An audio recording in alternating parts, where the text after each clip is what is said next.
I thought the worst day of my life was the night my stepmother beat me into the hardwood floor, while my father stood there and said, "You deserved it." 10 years later in a Minneapolis court, I realized I was wrong. That night actually ended with a video I never knew existed until my sister sent it to the prosecutor. In the deadly silence, the whole room heard his voice say those words again right before everything exploded. My name is Claire Donovan, and at 32 years old, I finally understood that the sound of pending violence was not always a raised voice or a breaking plate. Sometimes, it was the sharp, rhythmic echo of designer heels striking the cold marble floor of the Hennepin County District Court. I walked through the heavy double doors, and the noise of the world outside seemed to follow me in. A chaotic hum of speculation and judgment that vibrated against the high ceilings. The corridor was packed, far more crowded than a standard civil dispute or a white-collar fraud hearing had any right to be. But this was not just a hearing about money. This was the Donovan family imploding in real time. And Minneapolis loved a falling dynasty. I kept my chin parallel to the floor, my eyes fixed on the far wall, ignoring the sudden eruption of camera shutters that sounded like a flock of startled birds taking flight. Bright white flashes cut through the dull courthouse lighting, blinding me for a fraction of a second. But I did not blink. I had practiced this walk in my living room for 3 nights straight.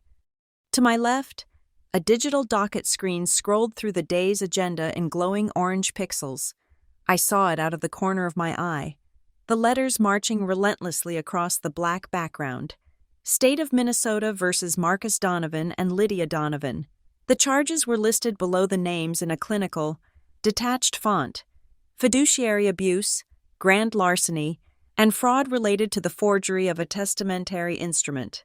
To the casual observer, those were just legal terms, dry and dusty concepts that lived in law textbooks. To me, they were the suffocating weight I had carried on my shoulders for a decade. I could feel the eyes of the spectators on me, a physical sensation that pricked at the skin on the back of my neck. I heard the whispers ripple through the gallery as I passed the wooden benches. They were not quiet enough to be polite. I heard a woman murmur that it was tragic to see a daughter turn on her own father like this. I heard a man whisper that I looked cold, that I had the same icy demeanor as the woman I was suing. For a fleeting second, the old shame washed over me, hot and stinging. It was the shame of the ungrateful child, the disruptor, the one who could not just keep her mouth shut and play her part in the perfect family tableau. I tightened my grip on the leather strap of my briefcase until my knuckles turned white. Today, I told myself, I am not the ungrateful daughter. I am the reckoning. I reached the plaintiff's table and set my bag down. The movement precise and controlled. Across the aisle, at the defense table, sat the 2 people who had defined the parameters of my existence for as long as I could remember. Marcus Donovan, my father, was leaning forward, his elbows on the table, his posture attempting to project an air of misunderstood authority. But I saw the way his eyes darted around the room, landing on me with a mixture of simmering rage and desperate pleading. He looked older than he had the last time I saw him. The tan was fading, and the lines around his mouth were etched deep with stress. He wanted me to look at him, to acknowledge the bond of blood that he assumed would override the law. But I looked through him as if he were made of glass. Beside him sat Lydia. My stepmother was a study in manufactured perfection. She wore a cream-colored suit that screamed innocent grandmother, a stark departure from the sharp, structural couture she usually favored. Her hair was coiffed into a soft, unthreatening bob, and her makeup was applied with the skill of a restoration artist, hiding the sleepless nights and the chemically induced calm. She maintained a fixed, polite smile, the kind she wore at charity galas when a donor was boring her with a story she did not care about. It was a mask of upper-crust resilience, designed to garner sympathy. But I knew what lay beneath it. I could see the slight tremor in her hands, which she tried to hide by clasping them tightly in her lap. She was terrified. She was waiting for the ceiling to collapse. I pulled out my chair and sat down, the wood hard against my back. Next to me, Erin Sloan was arranging her files.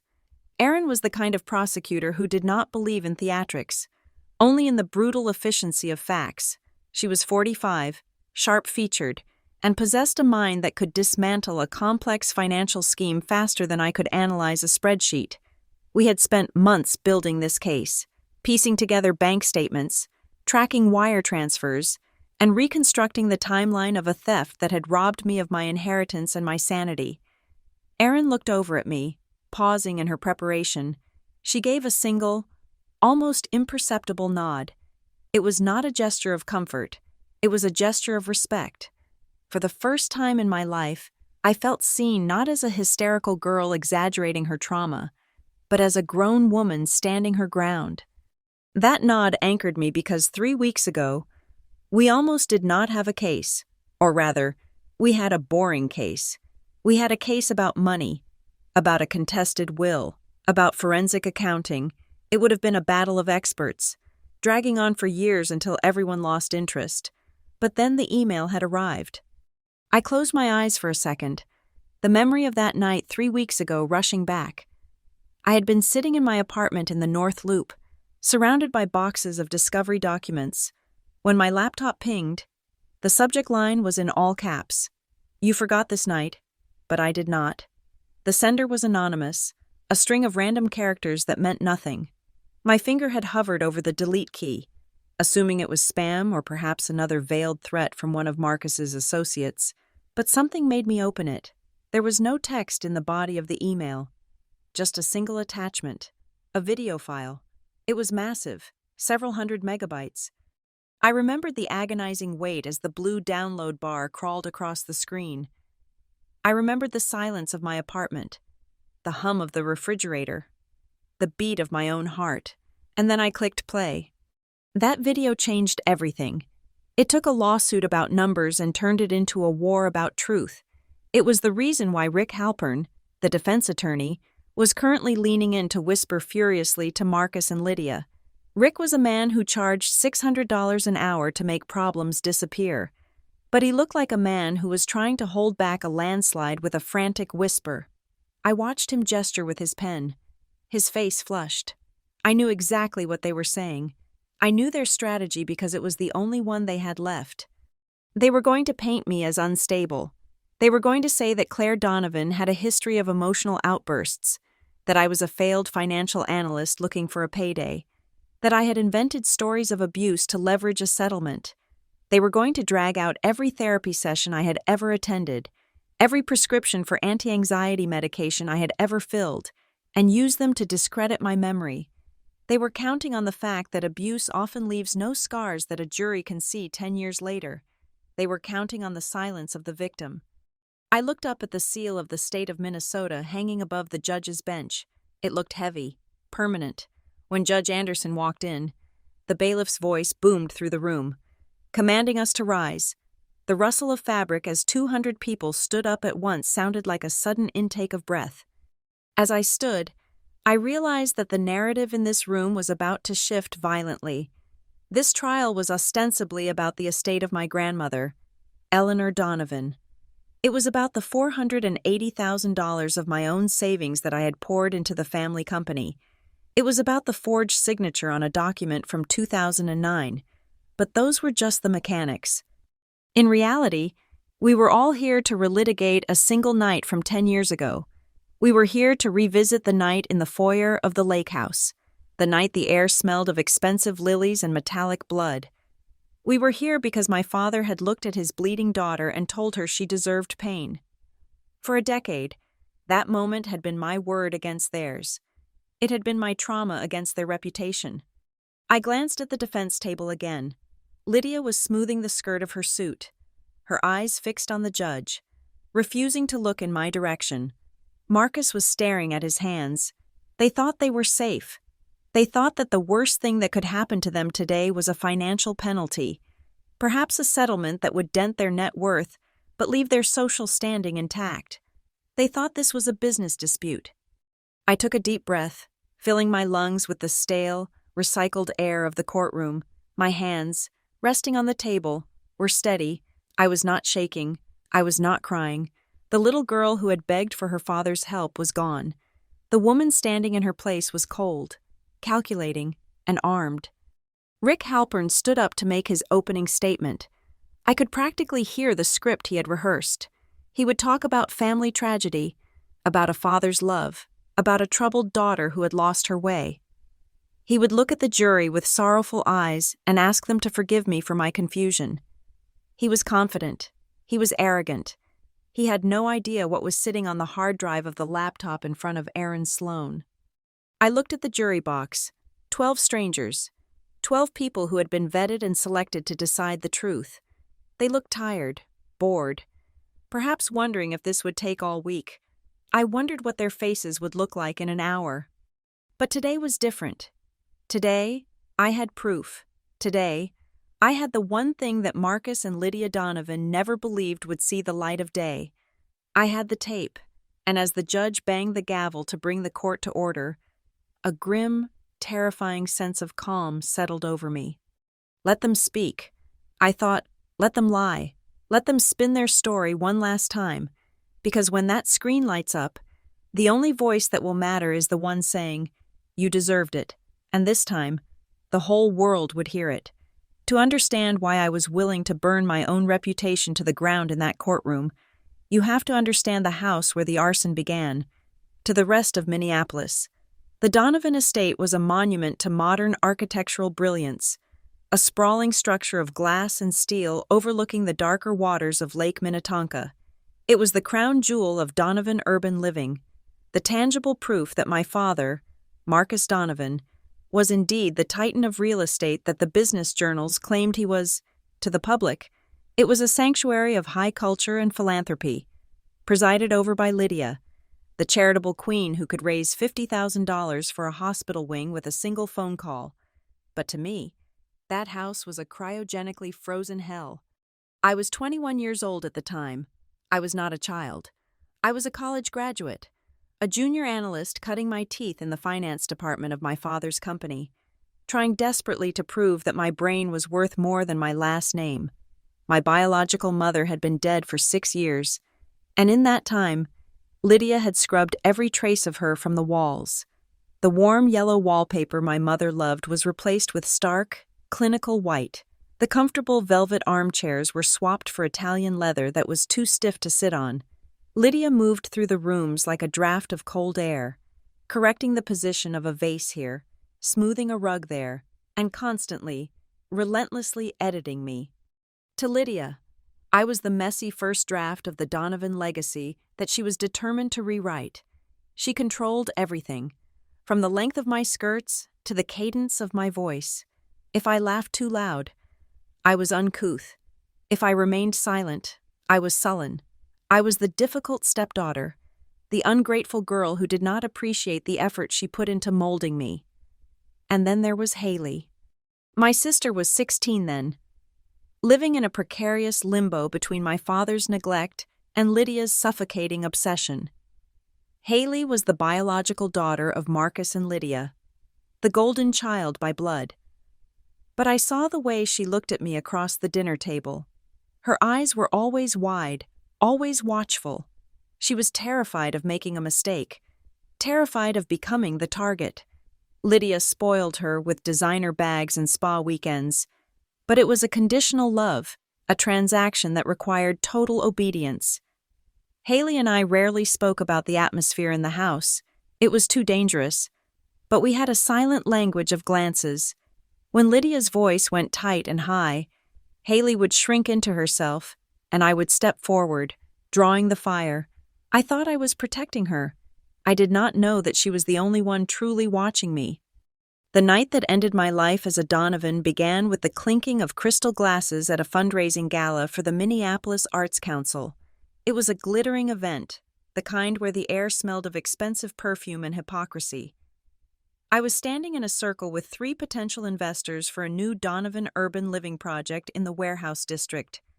My father was holding court nearby, laughing at a joke he had heard 1,000 times.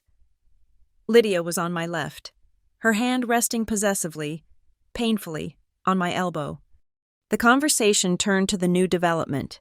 One of the investors, a man with a thick neck and a thicker wallet, made a joke about how easy it would be to clear out the current low-income tenants to make room for the luxury lofts. He called them squatters. I should have stayed quiet. I should have sipped my sparkling water and smiled the Donovan smile. But I had seen the eviction notices on my desk at work.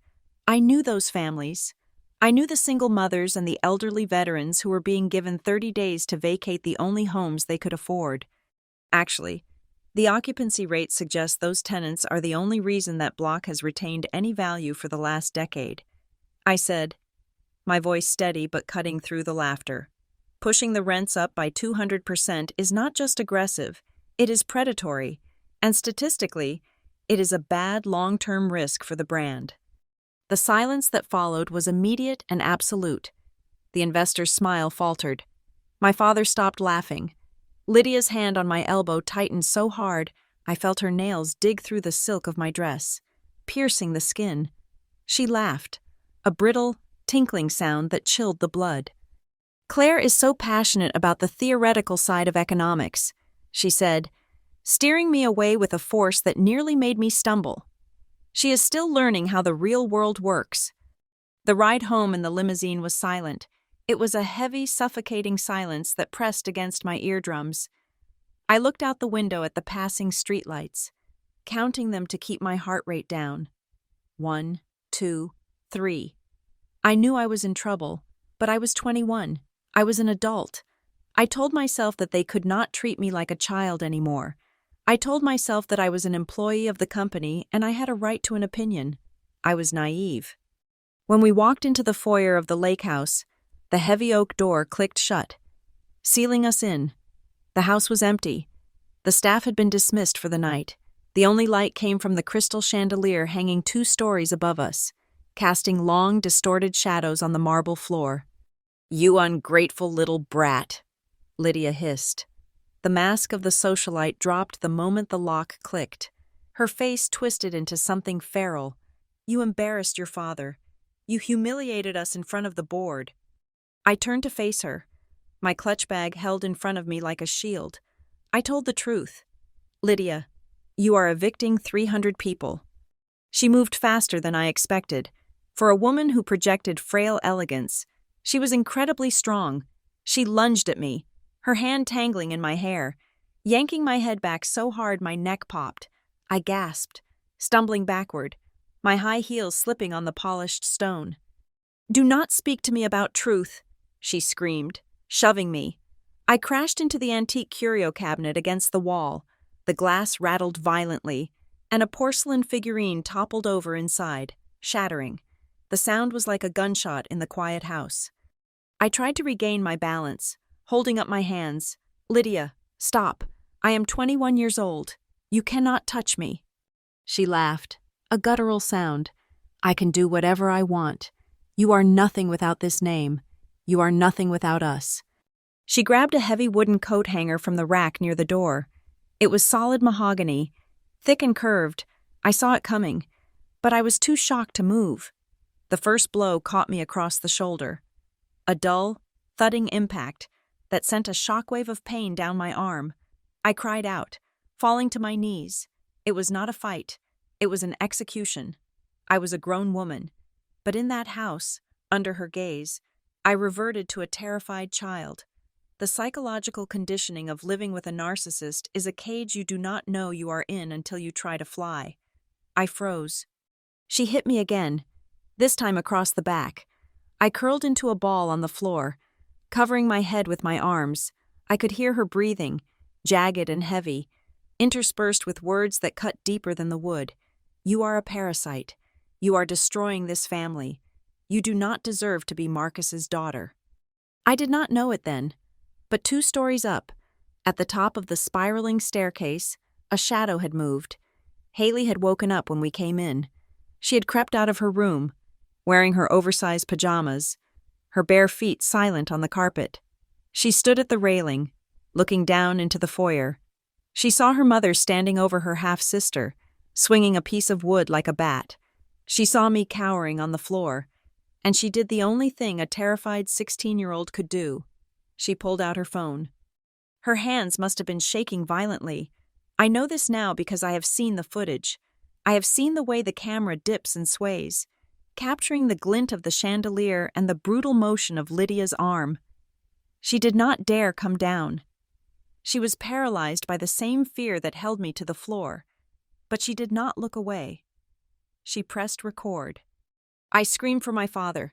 It was an instinct, a reflex born of the desperate hope that he was still the man who used to read me bedtime stories before Lydia arrived.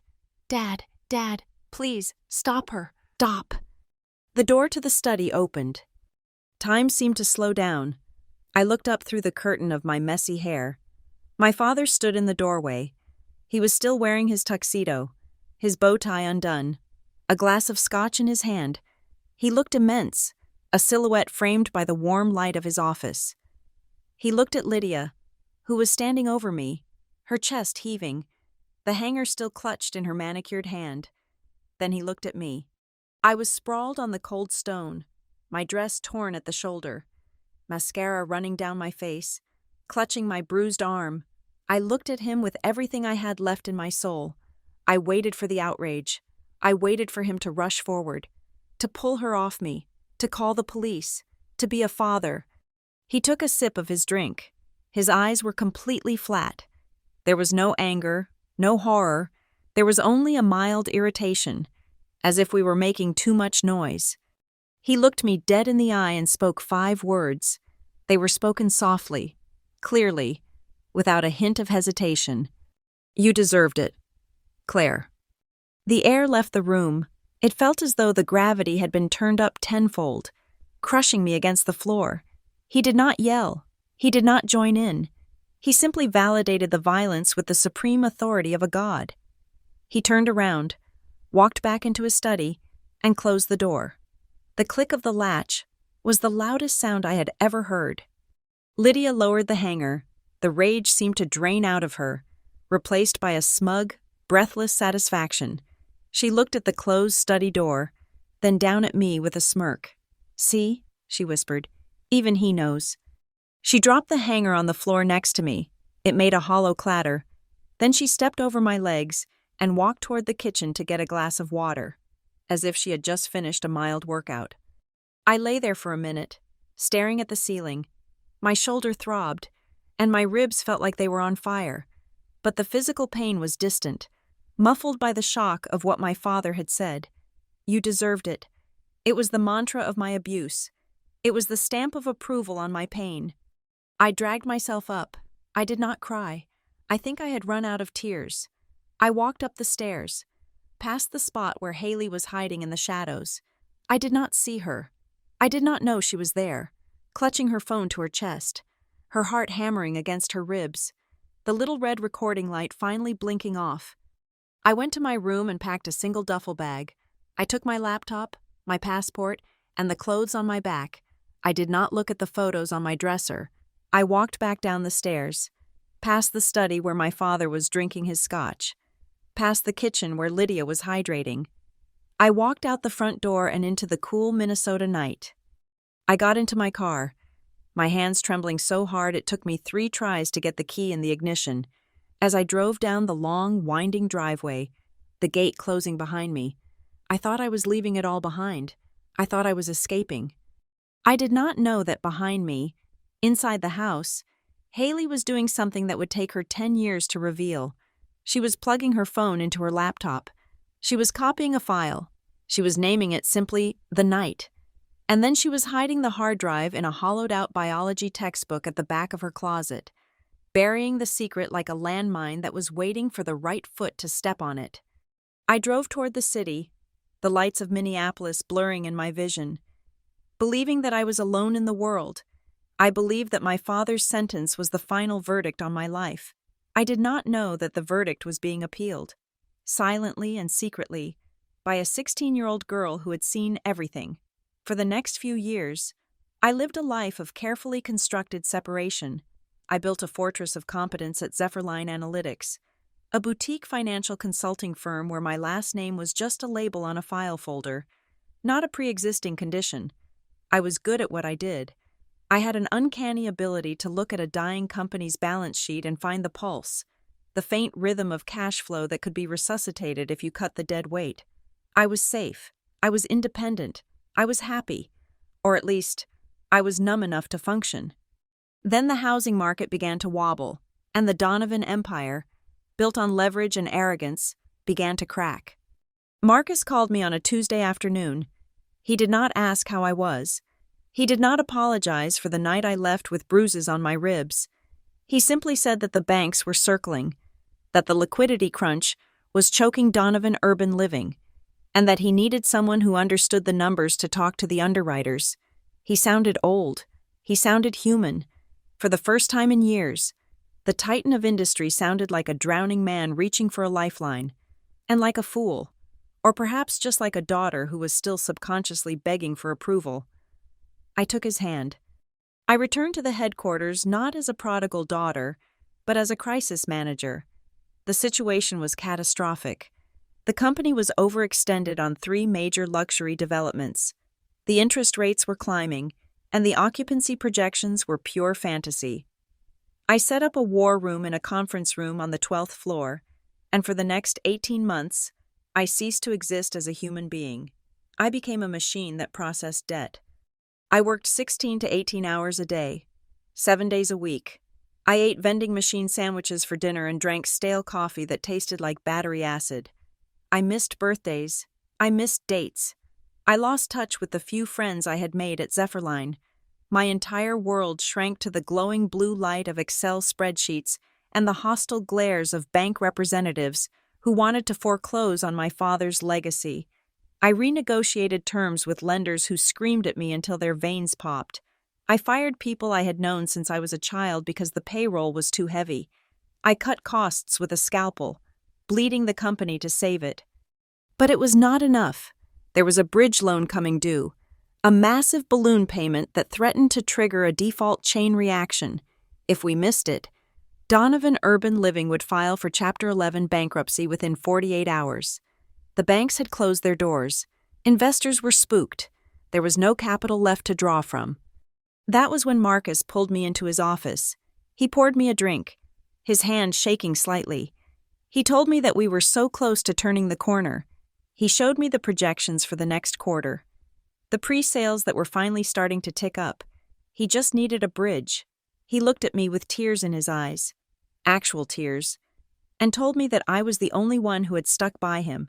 He told me that once we weathered this storm, he was restructuring the board. He promised me a seat. He promised me equity.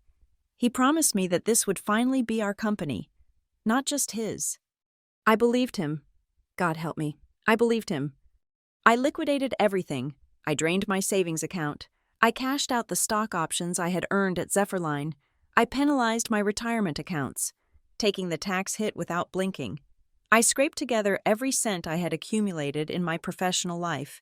It came to $480,000. It was not a fortune to a billionaire, but it was my entire life's work. It was my freedom. I wired the money to the corporate operating account on a Thursday morning. There was no formal loan agreement, no notarized contract. It was a handshake deal between a father and daughter in a crisis. I noted the transfer in the ledger as a shareholder loan, pending ratification. Marcus hugged me that day.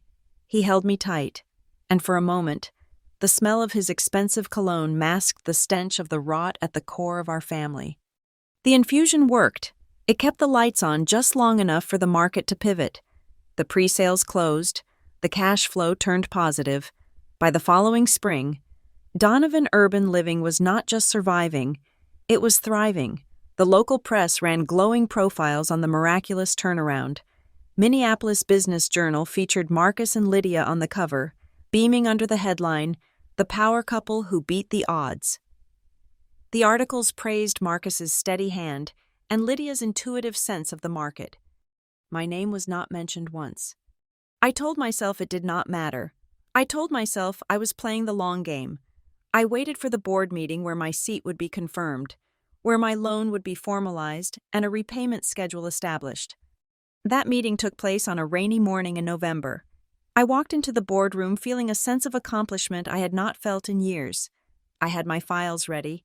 I had a presentation prepared on the next phase of growth. I sat down at the long mahogany table, nodding to the other board members, mostly old friends of Marcus, men who had watched me grow up, They did not smile back.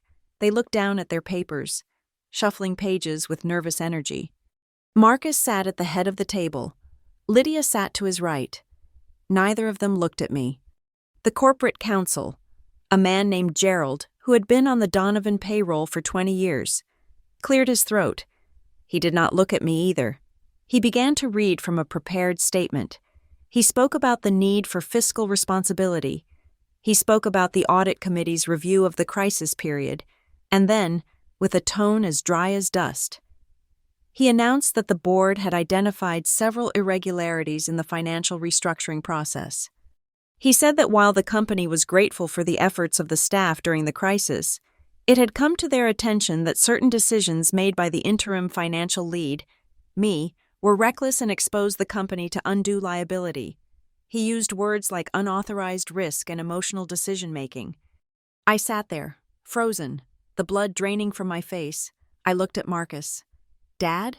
I said, my voice sounding small in the cavernous room. "What is this?" Marcus studied the grain of the wood on the table. Gerald continued. He said that effective immediately, I was being relieved of my duties to allow for a full internal investigation. He said the board felt it was best if I stepped away to minimize the reputational damage. I stood up, my chair scraping loudly against the floor. "This is a joke," I said, my voice rising. "I saved this company. I worked 18 hours a day for a year. I put my own money in." That was when Lydia spoke. She looked at me with a gaze of pity that was more insulting than a slap. "Claire, honey," she said softly, "we know you tried, but you are so emotional. We think the pressure was just too much for you. Some girls, well, they just aren't built for the brutality of the executive level. We want you to go home, rest, maybe focus on finding a husband or a hobby. We are doing this for your own health." I turned to my father. "Dad, I wired $480,000 into this company. You promised me a board seat. You promised to pay me back." Marcus finally looked up. His eyes were cold, the same dead eyes from the night in the foyer. "Claire," he said, his voice steady, "we have discussed this with legal, that money. Well, there is no paperwork for a loan. The board has categorized it as a voluntary family contribution to legacy preservation. It was a gift. Claire, you were helping the family. Surely you are not trying to bill your own father for helping out in a crisis?" The room went silent. The betrayal was so absolute, so comprehensive, that I could not breathe. He was stealing my life savings and calling it charity. He was firing me for saving him. I looked around the table. 7 men and 1 woman, all of them complicit, all of them bought and paid for. I realized then that there was no appeal. There was no HR department to run to. This was a slaughter. I did not scream. I did not cry. I remembered the lesson of the foyer. Screaming only gave them satisfaction. I reached down, picked up my stack of printed Excel files and the emails I had flagged, emails where Marcus had begged for help, where he had acknowledged the dire straits. I put them in my bag. "I will be speaking to a lawyer," I said. Rick Halpern, the family pit bull who was sitting in the corner, chuckled. "Claire," he said, "you can try, but without a contract, and given your history of instability, I think you will find that a difficult hill to climb. We would hate for your medical history to become public record in a lawsuit." The threat was clear. They would use the therapy I sought after the abuse to paint me as crazy. They would gaslight me in court just as they were doing in this boardroom. I walked out of the building into the rain. I stood on the sidewalk, watching the traffic blur through my tears. I had lost my job. I had lost my savings. I had lost the last shred of hope that my father loved me. I felt stripped, naked, and foolish. I was 30 years old, and I had nothing to show for my loyalty but a negative bank balance and a knife in my back. I thought I had hit rock bottom. I was wrong. 3 months later, I received a letter from a probate attorney regarding my grandmother Eleanor's estate. Eleanor Donovan had been the only person in the family who truly loved me. She hated Lydia. She had told me 1,000 times that I was her favorite, that she was leaving me her shares in the company so I could one day take control and kick Lydia out. She had died peacefully in her sleep while I was in the middle of the crisis management, and I had been too busy saving the company to track the probate process. The letter was brief. It stated that the reading of the will had concluded. It attached a copy of the final distribution schedule. I scanned the document, looking for my name. I saw Marcus's name. I saw Haley's name. I even saw a bequest for the local animal shelter. My name was nowhere. According to the document, Eleanor Donovan had signed a new will just weeks before she died.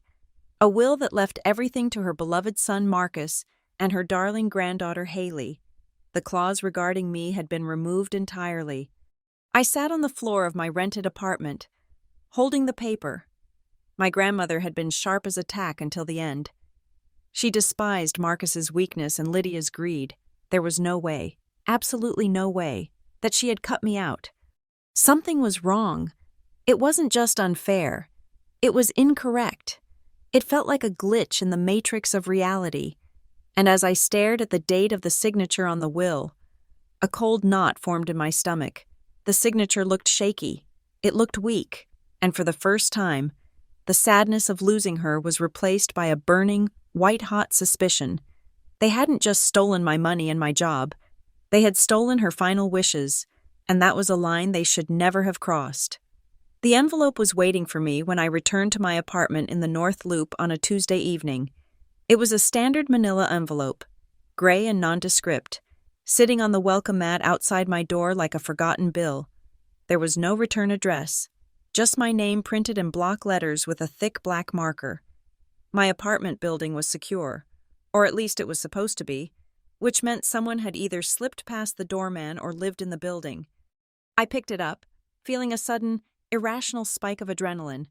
After the boardroom coup and the silence from my family, my nervous system had rewired itself to view every unexpected event as a potential threat. Inside was a single photocopy of a handwritten document. The paper looked old, the scan capturing the creases and the yellowing edges of the original. At the top, in shaky but unmistakable cursive, were the words, "Last Will and Testament of Eleanor Donovan." My breath caught in my throat. The date at the top was from 2009, 3 years before she died. I remembered that year. It was the year I graduated college.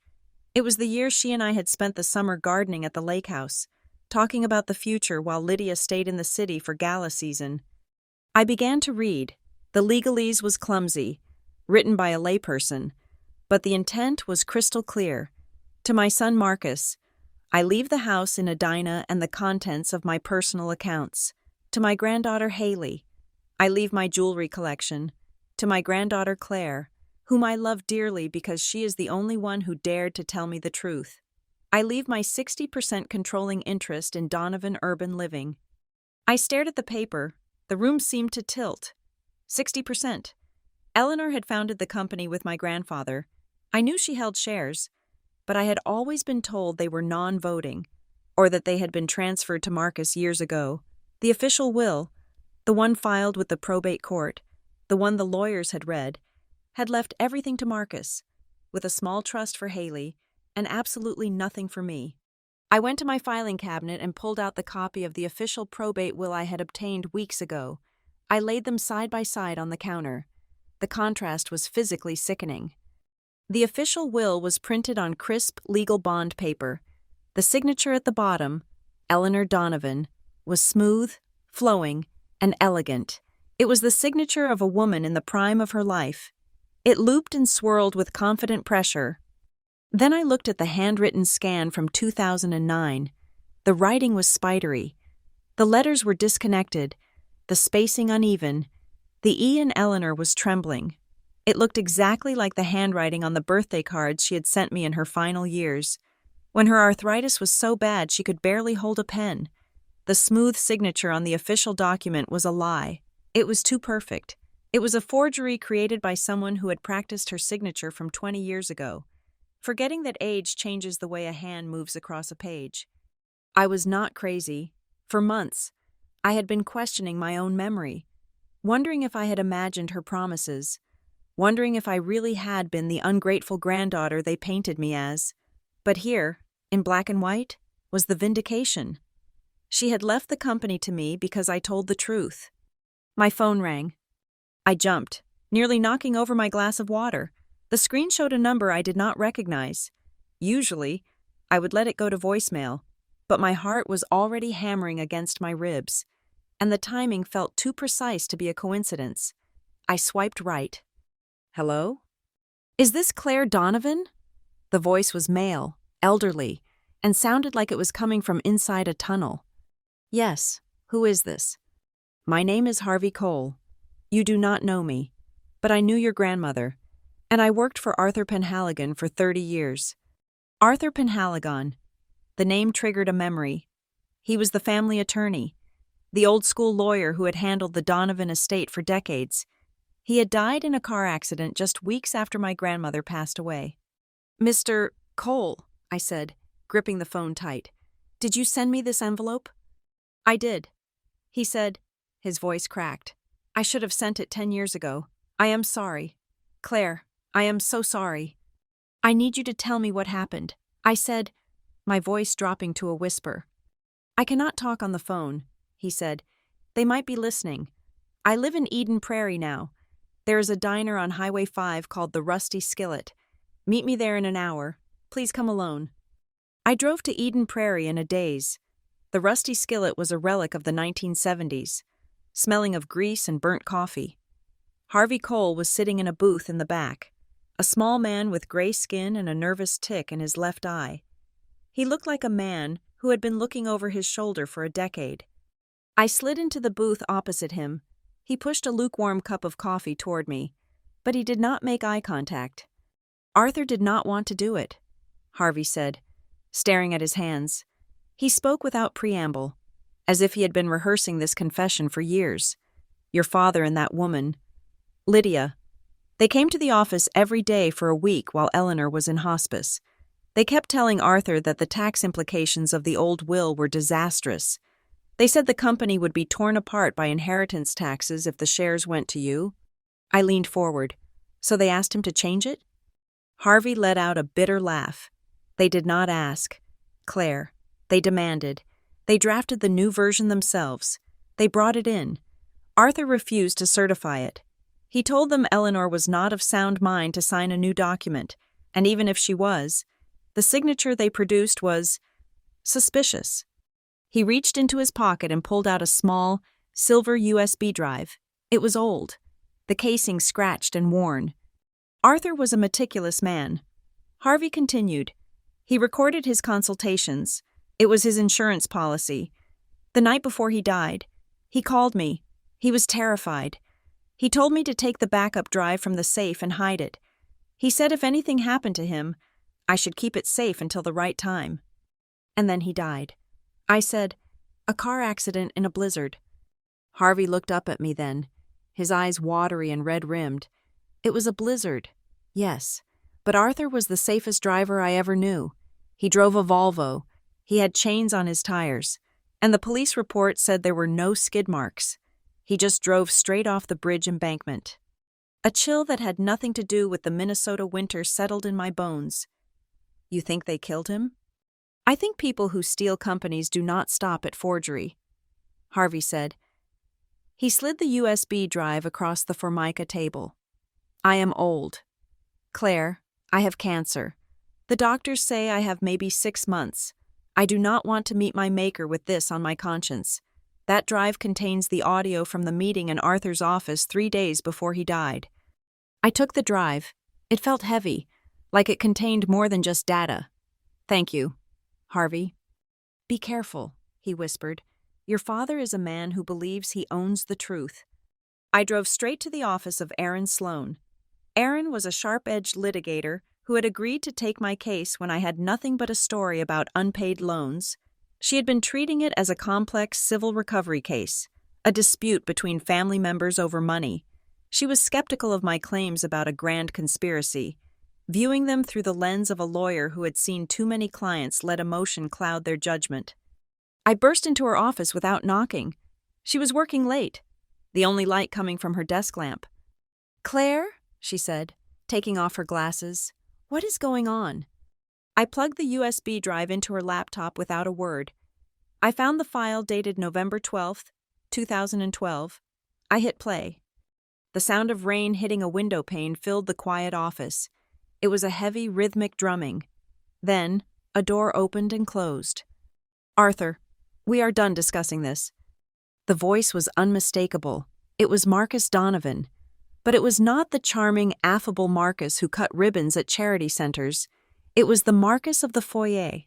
It was the voice of a man who viewed other people as obstacles to be removed. "Marcus, I cannot file this," a frazzled, older voice replied. "That was Arthur. The signature is not hers. The witness dates are incorrect. This is fraud. Plain and simple. If anyone looks closely at this—" "No one will look closely," Lydia's voice cut in, sharp and hysterical. "She is dying. Arthur, she does not know what day of the week it is. We are doing what is best for the legacy. Do you think she wants that ungrateful girl to run the company into the ground?" "She explicitly stated she wants Claire to have it," Arthur argued. There was a pause on the recording, a heavy, pregnant silence. Then Marcus spoke again, his voice dropping an octave. "If you do not fix this, Arthur, if you do not make this file disappear and replace it with the one we prepared, you will regret it, and I am not talking about losing a client. I am talking about your pension, your reputation, and your safety. Do not make me an enemy. Arthur, you know what I am capable of when I protect my family." The recording ended with the sound of thunder rolling in the distance.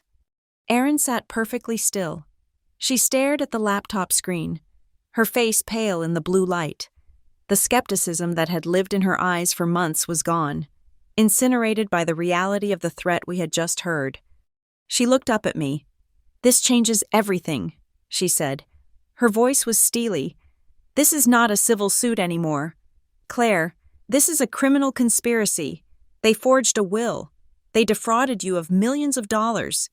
And if Harvey is right about the accident, this is a homicide investigation." We spent the rest of the night in her office. We did not sleep. We started building the timeline. We taped large sheets of paper to the glass walls of the conference room. We started pinning up everything I had saved. I pulled up the bank statements from the months I had worked at the company. I found the wire transfers of my $480,000. I matched the dates to the board meetings where Marcus had claimed the company was solvent. I overlaid the dates of my grandmother's hospice care, the dates of the lawyers' meetings, and the date of Arthur Penhaligon's death. For the first time, the chaotic mess of my trauma organized itself into a clear, terrifying pattern. There was a line connecting the night in the foyer to the theft of the company. It was all the same mechanic: control. When I spoke up about the tenants, they beat me. When I spoke up about the finances, they fired me. When my grandmother spoke up about the inheritance, they erased her. Marcus and Lydia did not just want money, they wanted total control over the narrative. They needed to be the heroes of the story, and anyone who threatened that image had to be destroyed. I stood back and looked at the wall covered in red ink and paper trails. It looked like the map of a war zone. I realized then that I had been fighting a skirmish while they were fighting a total war. But now, I had the map, I had the voice, I had the truth. Erin handed me a fresh cup of coffee. "We are going to need more security," she said. "If they were willing to kill a lawyer, they will not hesitate to come after you." "Let them come," I said, staring at the name Marcus Donovan written in the center of the web. I am not the girl in the hallway anymore. The feeling of gaslighting, that constant, nagging voice in my head that said, "Maybe you are crazy, maybe you are imagining it," finally went silent. I was not imagining it. The monster was real, and for the first time in 10 years, I knew exactly where to aim the spear. The war did not begin with the scream of a subpoena or the bang of a gavel. It began silently, invisibly, in the digital veins of my existence where modern life actually happens. It started the moment I formally requested the internal financial records of Donovan Urban Living and my own banking history from the period of the restructuring. I thought I was just gathering evidence. I did not realize I was tripping a silent alarm that would unleash a campaign designed to make me question my own sanity. It started on a Wednesday morning. I was sitting at my desk. Staring at a notification from my credit monitoring app, my score, which had been immaculate for a decade, had dropped 150 points overnight. I called the bank immediately, my hand gripping the phone so hard my knuckles turned white. I expected to hear about identity theft or a clerical error. Instead, I was transferred to a risk management officer who spoke to me with a tone of cautious, condescending patience. "Ms. Donovan," he said, "we have placed a temporary freeze on your lines of credit due to some concerning flags regarding your solvability and current status." "Status?" I asked, my voice rising. "I have zero debt. I have perfect payment history. What status?" There was a pause, the kind of silence where you can hear someone reading a script on the other end. "We received a notification regarding a potential medical power of attorney dispute. There are questions regarding your capacity to manage unsecured debt due to a history of instability." The room spun. Instability. That word again. It was the weaponized noun Lydia had used in the boardroom. "I do not have a medical power of attorney," I said, trying to keep my voice from shaking. "I am a 32-year-old woman with a clean bill of health. Who sent you that information?" "I cannot disclose the source of a risk flag," he said, "but I would suggest you sort out your legal situation before applying for any further liquidity." I hung up, feeling like I had been punched in the gut. They were not just fighting me, they were trying to erase my personhood. They were trying to categorize me as a liability before I even stepped into a courtroom. By Friday, the Whisper campaign had moved from the banks to the public square. I was meeting a potential client for my freelance consulting business, a man who had been eager to work with me just a week prior. He was 20 minutes late. When he arrived, he would not look me in the eye. He kept checking his watch. Halfway through the meeting, he pushed his phone across the table. "Claire, I like you," he said, his voice low, "but I have investors to answer to, and when they run a background check, they are going to find this." I looked at the screen. It was a thread on a popular local real estate forum, North Loop Living. The post was anonymous, titled "Caution Regarding Former Donovan Executive." It read, "Everyone thinks the daughter left the family business because of a dispute, but the truth is tragic. Multiple violent outbursts, institutionalized twice. The family is trying to keep it quiet to protect her, but do not trust her with your money. She imagines things." The post had 40 comments. Some were sympathetic to the family. Some were speculative. None of them questioned the lie. I stared at the glowing screen, feeling a cold sweat break out on my neck. It was precise. It was calculated. It mixed a grain of truth, that I had left the family business, with a lie so damaging it could end my career. "I am not violent," I told the client. "This is a smear campaign because I am disputing a will." He pulled his phone back. "I believe you, Claire, but perception is reality in this town. I think we need to pause this contract until the smoke clears." I walked out of the coffee shop into the bright, biting Minneapolis wind. I felt exposed. I felt like there were eyes on me from every passing car. My phone buzzed again. It was a text from an old friend from the junior league, a woman I had not spoken to in 2 years. "Hey, Claire, just ran into Lydia at the gala. She seems so worried about you. She said you have been struggling with some dark thoughts lately. Just wanted to reach out and say, I am here if you need to talk. Please do not do anything rash." I wanted to scream. Lydia was not just defending herself. She was offensively dismantling my support network. She was painting a picture of a fragile, unhinged woman on the brink of suicide so that if I did speak out, it would look like the ravings of a lunatic. Or worse, if something happened to me, it would look like a tragedy I had brought upon myself. But the psychological warfare was only the first front. The second front was physical. Harvey Cole called me 2 nights later. He sounded different. The shaky, regretful tone from the diner was gone, replaced by the sharp, brittle edge of pure terror. "They know. Claire," he whispered, "I do not know how, but they know I talk to you." "Harvey, calm down," I said, pacing my living room. "What happened?" "There has been a black SUV parked at the end of my driveway for 3 nights, he said. "It just sits there. The engine runs, The windows are tinted, and today I went to the mailbox." He stopped. I could hear him breathing, a ragged, wet sound. "What was in the mailbox, Harvey?" "A plain white envelope," he said. "No stamp, no address. Just a single 9mm bullet." My blood ran cold. This was not the subtle manipulation of credit scores or rumors. This was the blunt instrument of organized crime. This was the same playbook that had sent Arthur Penhaligon's Volvo off a bridge in a snowstorm. "Harvey, listen to me," I said. "You need to leave. Go to a hotel. Pay cash. Do not go to your usual spots." "I cannot run," he said, his voice breaking. "I am dying. Claire, I can barely walk to the kitchen, but you need to watch your back. These people do not have a bottom line." I drove to his house an hour later, but the lights were off. His neighbor told me his daughter had come and picked him up. I prayed he was safe. I drove home, checking my rearview mirror every 10 seconds, convinced that every pair of headlights behind me was a black SUV waiting for a dark stretch of road. When I got to my apartment building, the concierge was not at the desk. I took the elevator up, my keys clutched between my fingers like a makeshift weapon. I unlocked my door and stepped inside. The air in the apartment felt wrong.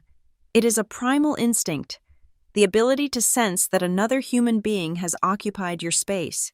The smell was different, a faint trace of stale tobacco and the metallic scent of outside air. I did not turn on the lights. I reached for the baseball bat I kept behind the coat rack. I moved through the living room, checking the shadows. The apartment was empty, but it had been touched. My filing cabinet was open. The papers I had organized, the bank statements, the emails, the timeline, were shuffled. They were not destroyed, just moved enough to let me know someone had read them. My laptop was still on the desk, untouched. They had not come to steal. They had come to send a message. I walked into the kitchen.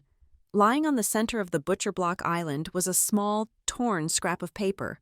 It looked like it had been ripped from a notebook. I picked it up. There were 7 words written in a sharp, angular hand. "Some lessons you still haven't not learned." I dropped the paper as if it were burning. It fluttered to the floor. I knew that sentence. I heard it in my nightmares. It was the exact sentence Lydia had whispered to me the night she broke the coat hanger over my shoulder. Right before my father walked in. "You are stubborn, Claire. Some lessons you still haven't not learned." They had been in my home. They had stood in my kitchen while I was out. They wanted me to know that I was nowhere near safe. I called Erin immediately.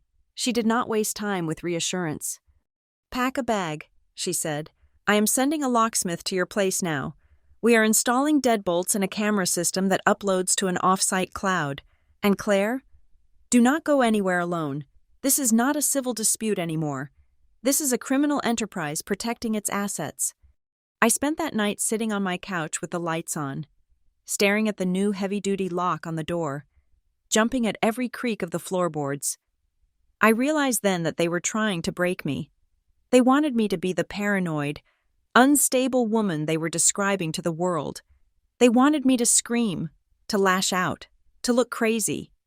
But fear, when compressed under enough pressure, turns into diamond-hard anger. 2 days later, the invitation came. It was not a threat. It was a text from my father. "Dinner, 7 o'clock, the ocean air, just the 3 of us. We need to find a path forward." Erin told me not to go. She said it was a trap. She said they would try to record me or provoke me. "I am going," I told her. "I need to look them in the eyes. I need to see if there is anything human left in them." The ocean air was crowded, the hum of expensive conversation filling the room. It was neutral ground, public and well lit. I saw them sitting at a corner booth. Lydia was wearing pearls and a navy dress that made her look like a senator's wife. Marcus looked tired. His eyes were bloodshot, and his hand shook slightly as he lifted his martini glass. I sat down. I did not order a drink. I did not unfold my napkin. "What is this?" I asked. "Claire," Lydia said, her voice smooth and dripping with synthetic honey. "We are worried about you. We hear you are under a lot of stress. The rumors, they are concerning." You started the rumors. Lydia, I said, keeping my voice level. You flagged my credit. You broke into my apartment. You threatened a dying man with a bullet. Lydia's smile did not waver, but her eyes hardened. You have a vivid imagination. Dear, that has always been your problem. You confuse reality with your own dramatic narratives. Marcus cleared his throat. He put a folder on the table. We are prepared to make this go away. Claire, he said, we know you feel slighted. We are willing to set up a trust. $50,000 a month, for life, plus a lump sum of $2 million to get you started on a new path. Anywhere you want. New York, London. Just sign the papers. Drop the contest regarding the will. Stop harassing our employees. I looked at the folder. It was a bribe. It was hush money. It was the price tag they had put on my dignity and my grandmother's legacy. And if I do not sign, I asked? Then we will have to protect the family, Lydia said. And given your history, I do not think a judge will have a hard time seeing who the aggressor is. We have witnesses. Claire, we have doctors prepared to testify about your state of mind. I looked at my father. He was staring at his drink, avoiding my gaze. Dad, I said softly, do you really believe this? Do you really believe I am the villain here? You watched her beat me. You stood there. You know what happened. Marcus looked up, his face flushed with a sudden, petulant anger. Stop it, Claire, he snapped. You always do this. You always make everything so serious, so dramatic. You act like you are the only person who has ever had a difficult night. He leaned forward, his voice dropping to a harsh whisper that cut through the noise of the restaurant. It was discipline. Claire, you were out of line. You were disrespectful. Just like the night Lydia had to teach you a lesson and you called it violence. You deserved it then. And you are acting like you deserve to be cut off now. You bring this on yourself. The world stopped. There it was, for 10 years. I had told myself that maybe he was afraid of her. Maybe he was weak. Maybe he was manipulated. But in that moment, under the warm glow of the restaurant lights, the truth was laid bare. He did not regret it. He did not think it was abuse. He thought it was parenting. He thought that beating a 21-year-old woman with a wooden hanger was a justifiable response to being embarrassed at a party. He owned that night. He owned the cruelty. You deserved it. He still believed it. I looked at Lydia. She was nodding slightly, validating him. The two of them locked in a shared delusion where they were the righteous patriarch and matriarch dealing with an unruly child. I realized then that there was no settlement. There was no reconciliation. There was no amount of money that could fix this. If I took their money, I was agreeing with them. I was agreeing that I deserved to be beaten, silenced, and erased. I stood up. I did not touch the folder. I am not signing anything, I said. My voice was not loud, but it was steady. It was the voice of the woman Eleanor Donovan had wanted me to be. Claire, sit down, Marcus hissed. You are making a scene. I am done making scenes. Dad, I said, I am going to make history. I walked out of the restaurant. I did not look back. I walked straight to my car, got in, and called Aaron. File it, I said. File what? Aaron asked. The injunction? No, I said, watching the entrance of the restaurant through my windshield. File the lawsuit, the full complaint, fraud, forgery, assault, emotional distress, everything. And Aaron? Call the Star Tribune. Are you sure? Aaron asked. Once we ring this bell, you cannot unring it. They will destroy you in the press tomorrow. Let them try, I said. I have nothing left to hide. I drove away from the curb, leaving the folder and the $2 million on the table. I drove toward the darkness of the unknown, but for the first time in my life, I wasn't running away. I was driving toward the fight, and I knew that somewhere in the shadows, waiting for this exact moment, was the one person who could finish what I was about to start. I just hoped she was ready. The notification arrived at 2:17 in the morning. I was awake. Of course. Sleep had become a foreign country that I could no longer visit without a passport of exhaustion or chemical assistance. I was sitting on my living room rug, surrounded by the physical debris of my legal battle, boxes of bank statements, printed emails, and the terrifying timeline Aaron and I had constructed on the wall. The blue light of my laptop was the only illumination in the apartment, casting long skeletal shadows across the room. When the email chimed, I flinched. My nervous system was so frayed that a simple digital alert felt like a physical blow. I reached for the computer, expecting another threat. I expected another message from a bot telling me I was unhinged, or perhaps another cryptic note from the people who had put a bullet in Harvey's mailbox. But this was different. The sender's name was not a random string of alphanumeric characters. It was Quiet Mirror Girl at a generic email provider. The name sent a strange shiver down my spine, a whisper of something poetic and sad that did not fit the brutal efficiency of my father's hired thugs. The subject line was in all caps, but it did not feel like shouting. It felt like a confession. You forgot this night, but I did not. My finger hovered over the trackpad. My intuition, which had been screaming at me to run and hide for weeks, suddenly fell silent. There was a pull here, a magnetic resonance. I knew, with a certainty I could not explain, that this was not spam.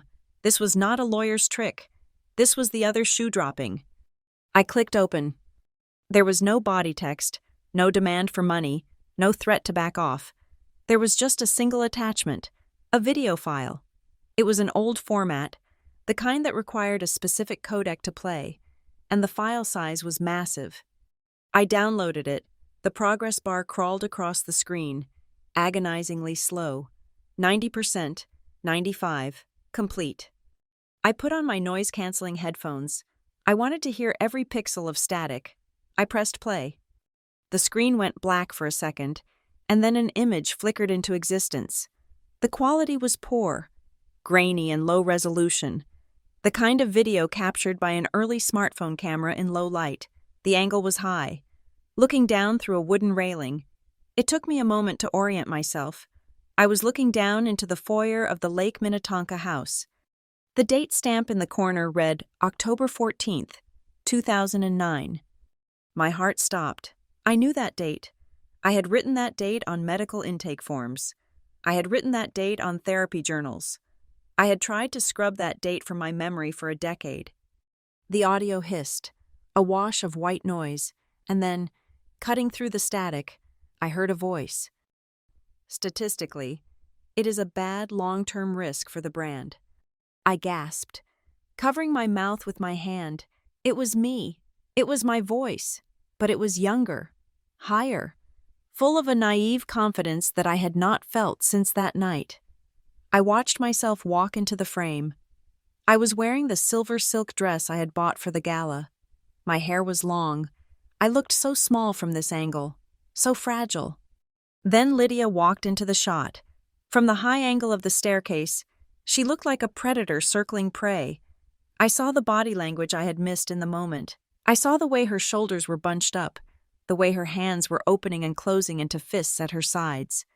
"You ungrateful little brat." Hearing her voice, tinny and distorted by the old microphone, made bile rise in my throat. It was not a memory anymore. It was happening right in front of me. I watched the argument escalate. I saw myself trying to back away, clutching my purse like a shield. I saw the way I tried to reason with her, my hands moving in placating gestures. And then I saw the violence. Memory is a tricky thing. Over the years, my brain had softened the edges of that night. I had convinced myself that maybe it was a struggle, a mutual scuffle where I had tripped. The gaslighting had worked. I had begun to doubt the severity of the assault. But the camera did not lie. I watched Lydia grab my hair. I watched my head snap back with a force that made me wince in the safety of my apartment. I watched her shove me into the curio cabinet. The sound of the glass shattering was loud and sharp, piercing through my headphones. I saw myself fall. I looked like a rag doll being discarded. Then I saw her grab the hanger. I had to pause the video. I squeezed my eyes shut, breathing hard, fighting the urge to vomit. It was one thing to remember the pain. It was another thing entirely to watch a human being beat you while you were curled in a fetal position. It looked so deliberate. It was not a crime of passion. It was a rhythmic, methodical punishment. I forced myself to hit play again. I had to see the end. I had to know if the most haunting part of my memory was real. I watched myself screaming, "Dad! Dad, please stop her!" The door to the study opened. Marcus Donovan stepped into the frame. I stopped breathing. This was the moment. This was the hinge upon which my entire life had turned. In my nightmares, he looked like a monster. In the video, he looked bored. He stood there, holding his scotch. He looked at Lydia, who was panting, hair disheveled, holding the weapon. He looked at me, bleeding on the floor. The camera zoomed in slightly, a jerky, digital zoom that made the pixels blocky. But his face was clear enough. He took a sip of his drink. He did not rush. He did not panic. "You deserved it." The audio was clear, terrifyingly clear. It cut through the ambient noise of the house like a razor blade. "You deserved it." He turned and walked away. The video did not end there. It lingered for another 30 seconds. I saw Lydia drop the hanger. I saw her step over my legs. But then, the camera moved. It pulled back. The person holding the phone was shaking. The image vibrated violently. I heard a sound that I had missed the first time because I was focused on the action below. It was the sound of breathing. Fast, ragged, terrified breathing. It was the sound of someone trying desperately not to sob. Then, the camera pointed down at the feet of the person filming. They were wearing fuzzy pink pajama pants. I stared at the screen. I knew those pajamas. I had bought them for my sister, Haley, for her 16th birthday. The screen went black. I sat there in the silence of my apartment for a long time. The video had finished, but the image of my father turning his back was burned into my retinas. I felt a strange, discordant mix of emotions crashing into each other. I felt shame, the hot, sticky shame of seeing myself so helpless. I felt a white-hot rage that made my hands tremble. I felt a profound sadness for the 21-year-old girl on the screen who had no idea that her father had just signed away her place in the family. But underneath it all, surging up like a tidal wave, was relief. I was not crazy. I had not made it up. I had not exaggerated. I had not misremembered the events due to stress. It had happened exactly as I said it had. They had lied. They had lied to the police, to the family, to the press, and to me. They had spent 10 years building a fortress of gaslighting to protect themselves from this exact 10-minute clip. I grabbed my phone and called Erin. It was 3 a.m. She answered on the second ring, her voice groggy. "Claire, are you okay? Is someone there?" "Check your email," I said. My voice sounded strange to my own ears, hollow and flat. "I just forwarded you something." I waited on the line while she opened her laptop. I heard the click of keys. Then silence. A long, stretching silence that lasted for the entire duration of the video. When Erin finally spoke, her voice was no longer groggy. It was wide awake and sharp as a knife. "My God," she whispered. "Is it enough?" I asked. "Enough? Claire, this is a nuclear bomb." Erin's lawyer brain was already spinning. I could hear it in her tone. "This proves everything. It proves the assault. It proves the lack of self-defense. But more importantly, it proves the dynamic. It proves that Marcus condoned the violence. It destroys his character witness strategy instantly. No jury in Minnesota will listen to a man say he loves his daughter after watching him drink scotch while she is beaten with a piece of wood. But we can't use it if we don't know who sent it." I said, playing devil's advocate. "The defense will claim it is a deep fake. They will claim it is altered." "It is not a deep fake," Erin said. "The metadata will prove that. But you are right. We need the chain of custody. We need the person who held the camera." "I know who held the camera," I said softly. "You do?" "It was Haley." Erin was silent for a moment. "Your sister? The one who is listed as a beneficiary in the forged will?" "Yes." "Why now?" Erin asked, the strategic wheels turning. "Why did she sit on this for 10 years? Why did she let you go through all of this? And why send it anonymously?" I thought about the shaky breathing at the end of the video, I thought about the 16-year-old girl living in that house of ice and mirrors, trapped between a tyrant father and a violent mother. She is scared. I said, she is terrified of them. She probably thinks that if she comes forward, they will destroy her just like they tried to destroy me. Aaron sighed. We have to tread carefully. Claire, if Haley is the source, she is our star witness, but she is also a hostile witness until she agrees to testify. If we subpoena her and force her to the stand, she might deny it. She might say she didn't send it. We need her to come to us willingly. I hung up the phone as the first gray light of dawn began to creep through my window.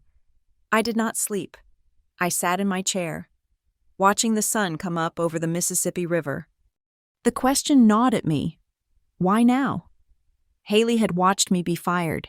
She had watched me be stripped of my inheritance. She had watched the smear campaign unfold over the last few weeks. What was the tipping point? Was it the bullet in Harvey's mailbox? Was it the rumors about my mental health? And where was she? The email address, quiet mirror girl, haunted me. It sounded so lonely. It sounded like someone who had spent her life watching from the other side of the glass, unable to speak, unable to touch the world. I replayed the video in my head, not the violence, but the ending, the shaky camera, the breathing. For 10 years, I thought I was the only victim of that night. I thought I was the only one who carried the scar, but I was wrong. Haley had been carrying it too. She had been carrying the weight of the truth in a secret hard drive, living in the same house as the monsters, smiling at them across the breakfast table, knowing exactly who they were. That was a different kind of abuse. That was a slow, corrosive poison. I looked at the empty reply box on my screen. I wanted to write back. I wanted to scream, "Thank you and where are you?" And I am sorry, but I knew I couldn't. If Lydia or Marcus had access to her devices, a reply could endanger her. I had to wait. I had the weapon now, the gun that could win the war, but the person who had handed it to me was still in the line of fire, and I realized, with a sudden surge of protective instinct that I hadn't felt in years, that I didn't just want to win the lawsuit. I wanted to save my sister. The text message from my father arrived at 4 o'clock in the afternoon on a Friday. It was brief, imperative, and stripped of the usual corporate veneer he applied to his communications. Silver Birch Lake, the cabin, 8 o'clock, no lawyers, just family. We need to end this tonight. Silver Birch Lake was a place that existed in the geography of my childhood as a sanctuary. It was where I learned to swim, where my biological mother had taught me to identify constellations, and where, later, Lydia had redecorated every room to erase the memory of the woman who came before her. It was isolated, sitting at the end of a 3-mile dirt road that wound through dense pine forests, far from the prying eyes of the Minneapolis press or the rigid rules of a courtroom. It was the perfect place for a murder or a treaty. Erin Sloan was vehemently against it. She paced around her office, waving her phone as if it were a weapon. "This is a trap." "Claire," she said, her voice tight with frustration, "you do not go to a secondary location with people who are currently destroying your life. They are desperate. Desperate people do irrational things." "I know," I said, buttoning my coat, "but they are also arrogant. They think they can bully me into submission if they get me away from you. They think I am still the 21-year-old girl who ran away. I need them to say it. Erin, I need them to admit what they did to the will. I have the video of the abuse, but I need the confession regarding the fraud to tie the whole case together." I agreed to a safety protocol that bordered on paranoia. I enabled real-time location tracking on my phone and shared it with Erin and my best friend. I taped a small, high-fidelity voice recorder to the underside of the table in my purse, and Erin called a contact she had in the county sheriff's office, asking for a patrol car to be parked on the main road, 5 minutes away, ready to move if I missed my check-in text at 9:30. I drove north as the sun began to set, the sky turning a bruised purple over the tree line. The gravel road to the cabin crunched beneath my tires, a sound that triggered a visceral memory of summer holidays that had slowly turned from joyful to oppressive. When the cabin came into view, It was glowing like a lantern in the dark woods. Every window was lit. Smoke curled from the stone chimney. It looked like a postcard of familial warmth, a stage set designed to disarm me.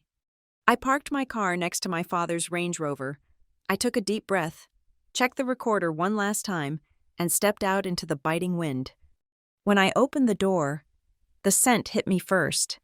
It was a rich, savory smell of red wine and braised meat. Coq au vin. It was the dish Lydia had made for me the first week she moved in.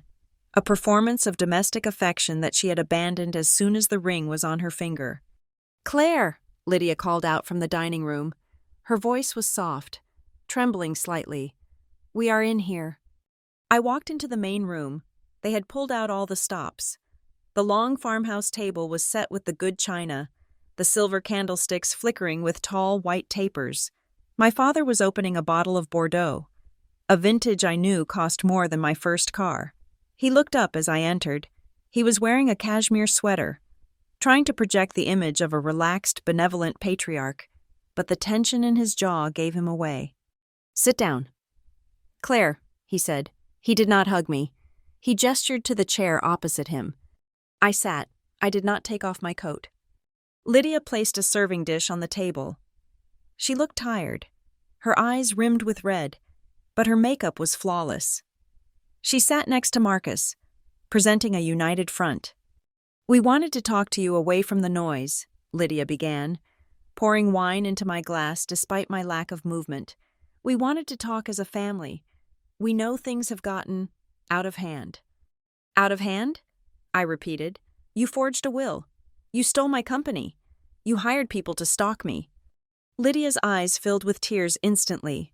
It was a reflex, a defensive mechanism she could deploy in seconds. "We were trying to protect you," she whispered. "Claire, look at you. You have been obsessive. You are seeing enemies where there are only people who love you." I reached into my purse, took out my phone, and placed it in the center of the table. Face up, I opened the voice memo app and hit the bright red record button. "Everything we say tonight is on the record," I said, my voice cutting through the warmth of the room like ice water. "I am not here for dinner. I am not here for nostalgia. If you have a proposal, make it. If not, I am leaving." Marcus stared at the phone. The vein in his temple throbbed. "Put that away," he said. "No," I said. Lydia reached out and touched my hand. I pulled it back as if she were burning hot. "Claire," she said, her voice pleading, "we know you are still holding on to anger about that night in the foyer. We know you think we were cruel, but you have to understand. We were all under so much pressure. You were screaming. I was frightened. It was a scuffle. Claire, it was a chaotic moment. We all said things we didn't mean. I don't even remember half of what happened, and I'm sure your memory is just as clouded by emotion." I stared at her. The audacity was breathtaking. She was rewriting the history of her own violence while the wine breathed in the decanter. "I remember it perfectly." I said, "I remember the coat hanger. I remember you throwing me into the glass cabinet. And I remember Dad standing there and doing nothing." Marcus slammed his hand on the table. The silverware rattled. "That is enough," he roared. The benevolent patriarch mask vanished, replaced by the tyrant I knew. "I brought you here to offer you a truce, not to listen to you whine about ancient history. You are ungrateful. Claire, you have always been ungrateful. I built this empire. I built this life. And you think you can just walk in and take it because of some piece of paper my mother signed when she was senile?" She wasn't senile. "Dad," I said, keeping my voice low and steady, "she was the only one who saw through you." Marcus laughed. A harsh, barking sound. "She was weak. She was going to let you ruin everything. Do you think I was going to let her hand over 60% of my company to a girl who cries every time the wind blows?" He leaned forward, his face illuminated by the candlelight, his eyes dark holes of ambition. "Yes, I told the lawyers to fix it." He spat. The words hung in the air. "I asked the lawyer to adjust the terms. I had to. I had a duty to the shareholders. I had a duty to the family legacy to ensure that the assets didn't go to someone who was unstable. It was a business decision. Claire, it wasn't personal. It was necessary. We did what we had to do before she died to save the company from you." I felt a cold thrill shoot through me. He had said it. He had admitted to coercion. He had admitted to altering the will to prevent me from inheriting. "Unstable?" I asked, turning to Lydia. "Is that the word we are using? Is that why my credit is frozen? Is that why you told the charity board I was having a breakdown?" Lydia's face hardened. She wiped the tears away, revealing the steel beneath. "It is not a lie if it is true." "Claire," she hissed, "we did what we had to do to manage the optics. Do you think Arthur Penhaligon wanted to change that will? No, he was stubborn. But when I told him about your episodes, when I told him about how violent you had been with us, how you attacked me that night, well, he understood that we couldn't give you that kind of power." She took a sip of wine, her eyes locking onto mine. "I told everyone, Claire. I told the doctors. I told the lawyers. I told your little friends at the junior league. I told them you were sick. And you know what? They believed me. Because I am Lydia Donovan, and you are just the angry daughter who ran away. You are a traitor. We fed you. We clothed you. And you turned around and tried to bite the hand that fed you." I looked at them. They were so confident. They sat there in their expensive cabin, eating their expensive food, convinced that they had successfully curated reality to fit their needs. They truly believed that their version of the truth was the only one that mattered because they had the money to enforce it. I stood up. The chair scraped loudly against the wooden floor. "You are right about one thing," I said. "I was angry, but you are wrong about the memory." I picked up my phone and stopped the recording. I saved the file. "You see, Lydia," I said, looking down at her, "I don't need to rely on my memory anymore, and neither does the jury." "What are you talking about?" Marcus asked, his voice wary. I looked him dead in the eye. "I have the video. Dad." The room went silent. The crackling of the fire seemed to stop. The wind outside ceased to howl. Marcus blinked. "What video?" "The video of that night," I said. "The video of Lydia beating me with a hanger. The video of you standing in the doorway, drinking your scotch, and watching it happen." Lydia's face went the color of ash. She put her hand to her throat. "No," she whispered. "There was no one else there." "Haley was there," I said. The name hit them like a physical blow. Lydia recoiled as if I had slapped her. Marcus stood up, knocking his chair over. "Haley?" he said, his voice breathless. "That is impossible." "She was asleep." "She was on the stairs." I said, "She recorded the whole thing. She recorded Lydia assaulting me, and she recorded you. Dad, she recorded you saying the words that are going to play on every news channel in Minnesota tomorrow." I leaned in close, so close I could smell the wine on his breath. "She recorded you saying you deserved it." Marcus's face drained of color. He looked at Lydia, and for the first time in my life, I saw genuine fear in his eyes. Not anger, not annoyance, fear. He realized that the foundation of his power, his privacy, his reputation, his control, had just been obliterated. Lydia began to shake. She looked at her husband, panic rising in her chest. "Marcus," she whimpered. "Marcus, tell her she is lying." "I am not lying," I said, buttoning my coat. "And I am not unstable. I am the CEO of the company you stole, and I'm going to take it back." I turned and walked toward the door. "Claire," Marcus shouted. He started to come around the table. "We can fix this. We can make a deal." I did not stop. I did not run. I walked with the steady, heavy cadence of a judge leaving the bench. I opened the heavy wooden door and stepped out into the night. The cold air rushed into my lungs, cleansing the stench of their lies from my system. I got into my car and locked the doors. My hands were shaking now, the adrenaline crashing through my system, but I forced myself to put the key in the ignition. I reversed out of the spot, my headlights sweeping across the dark trees. As I turned the car onto the dirt road, I glanced in the rearview mirror. Parked about 50 yards down the road, tucked into a small clearing in the trees, was a dark sedan. It was not a police car. It was not a black SUV. It was a modest gray Honda. I knew that car. I had helped pay the down payment for it 3 years ago when my sister graduated from design school. The interior light was off, but I could see the silhouette of a person in the driver's seat. They were not moving. They were just watching the cabin, watching my taillights, standing guard in the darkness. It was Haley. She had followed me. She knew about the meeting. She hadn't trusted them not to hurt me again.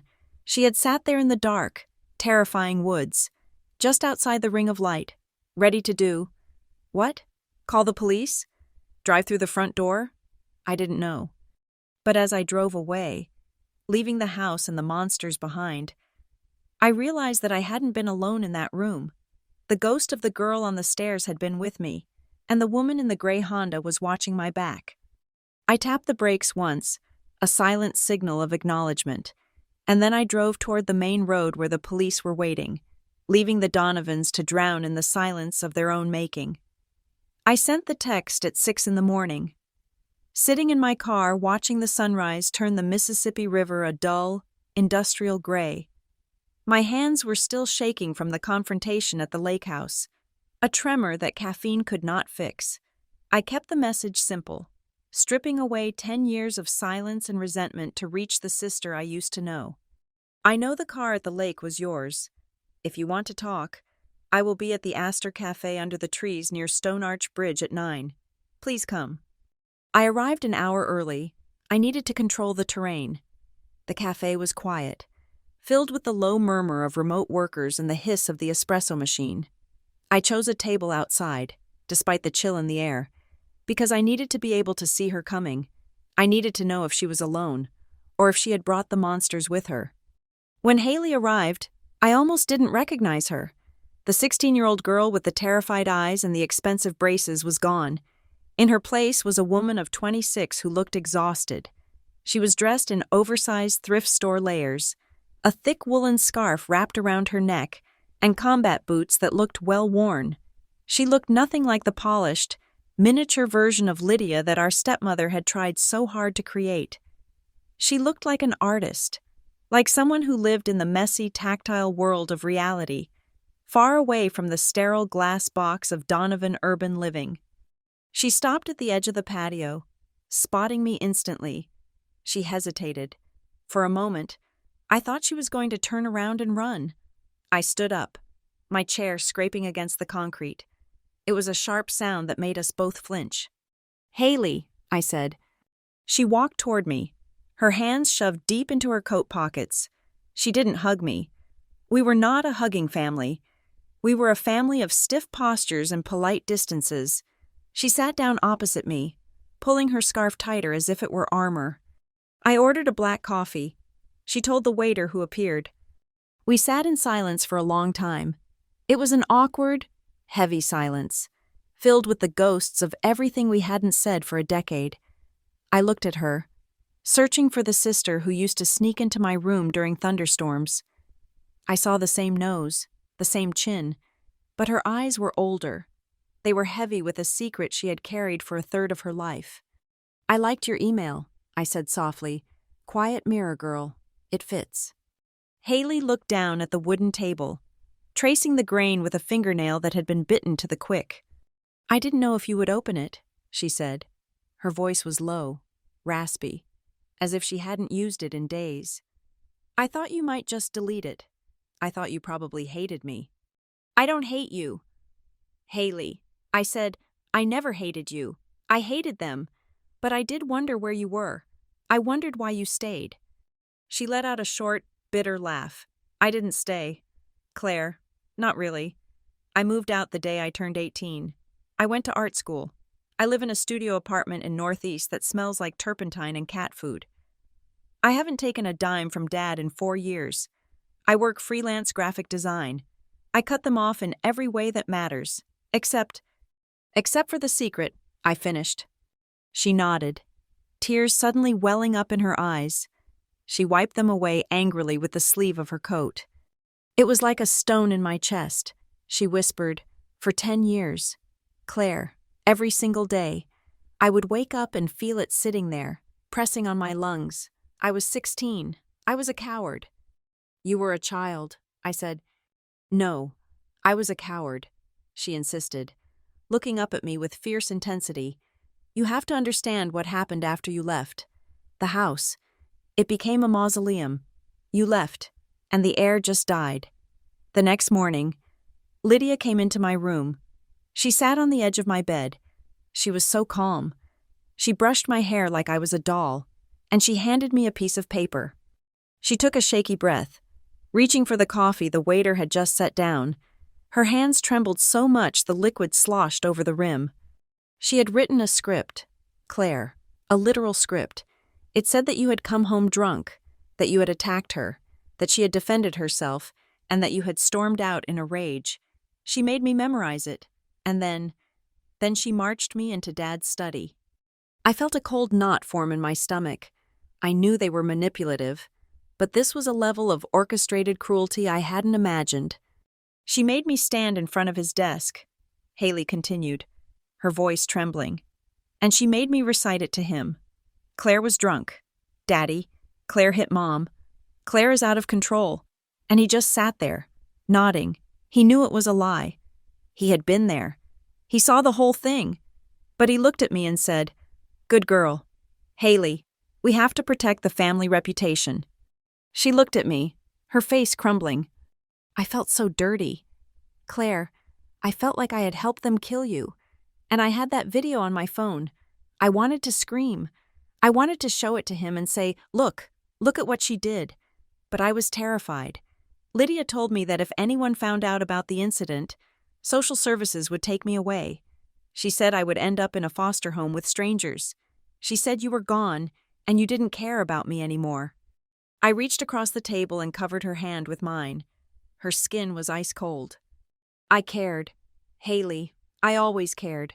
But I had to survive. I know, she said. I know that now. But back then, I just felt alone. So I saved the video. I copied it to an external hard drive. I hid it inside a hollowed-out textbook. It was my insurance policy. I told myself that one day, if they came for me, I would use it. She paused, looking out at the river. But that's not the only thing on the drive. Claire. I froze. What do you mean? Haley turned back to me, and her expression shifted from guilt to a hard, angry resolve. 2 weeks after you left, I was supposed to be at piano practice, but I came home early. I heard shouting from the study. It wasn't Lydia screaming this time. It was Dad. He was on the phone with someone, and Lydia was pacing the room. The door was cracked open. I crouched in the hallway. I turned my phone on again. She pulled a small, silver flash drive out of her pocket.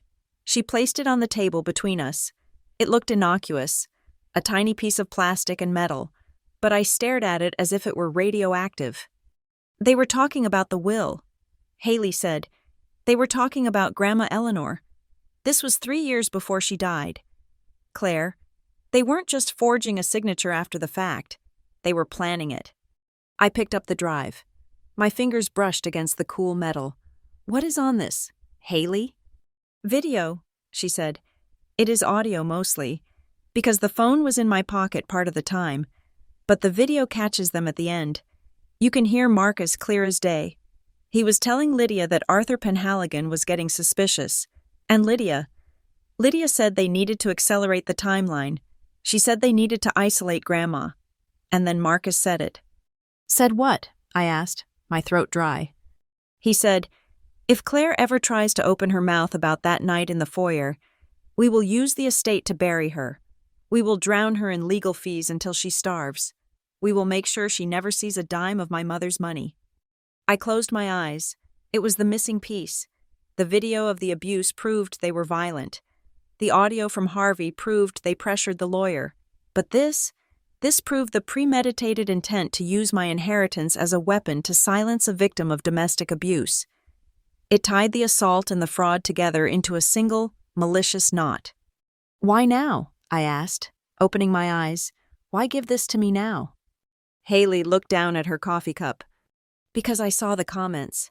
She whispered, I saw what they were doing to you online. Crazy, unstable, gold digger.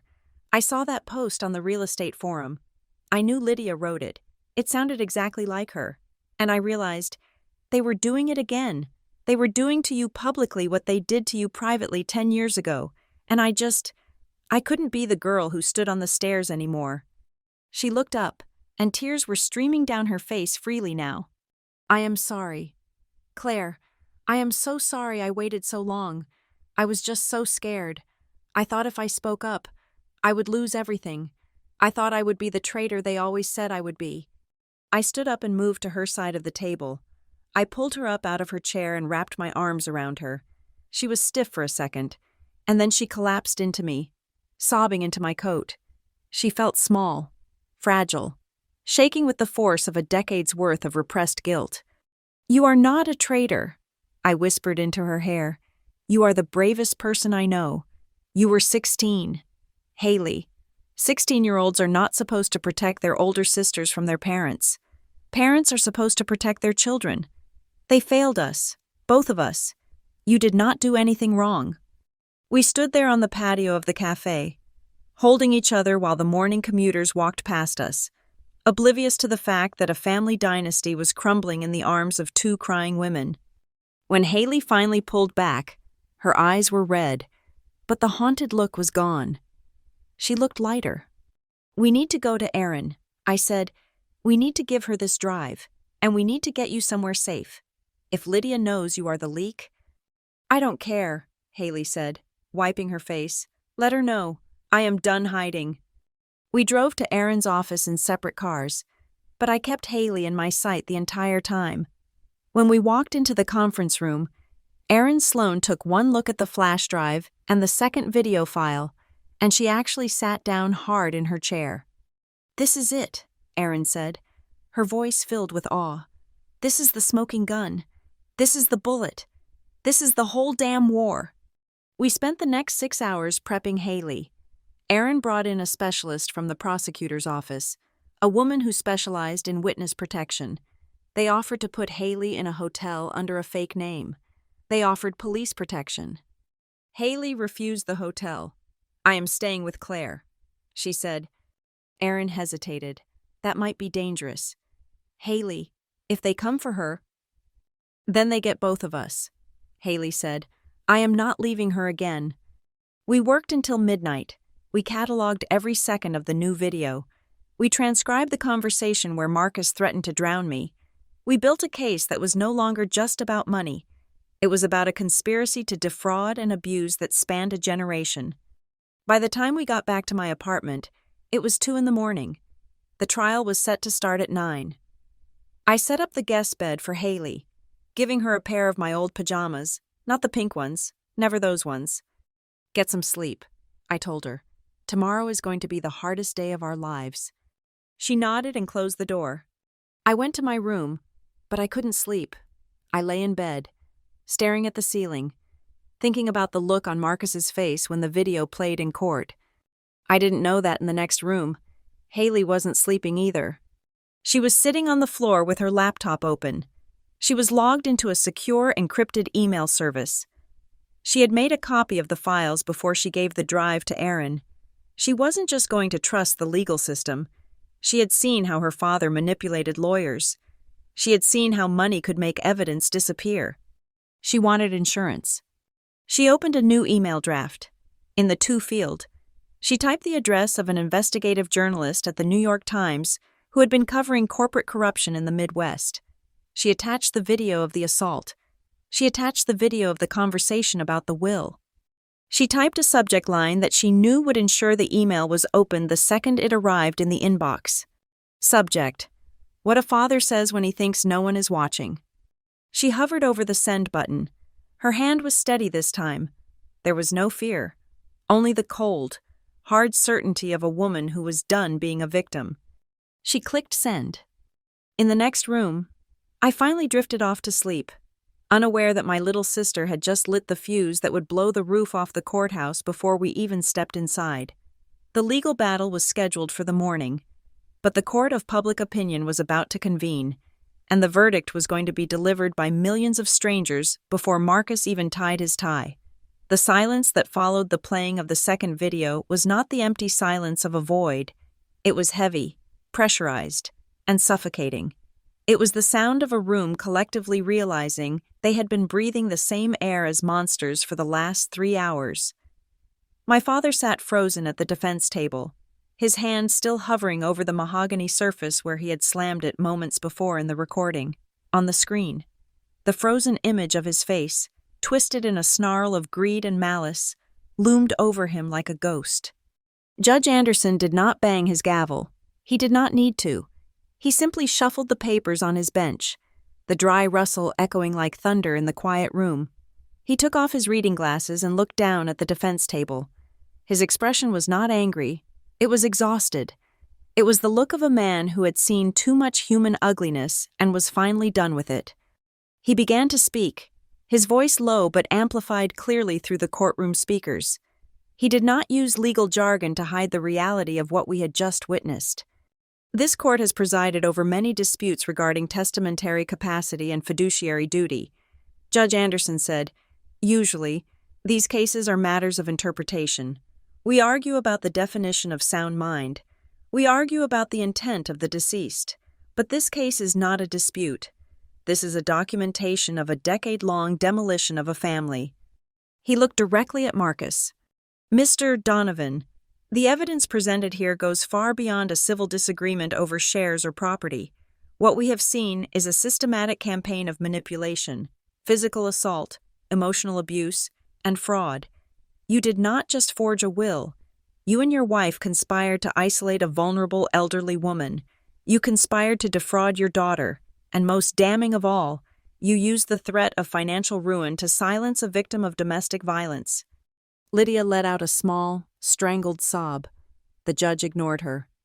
Therefore, the court rules as follows.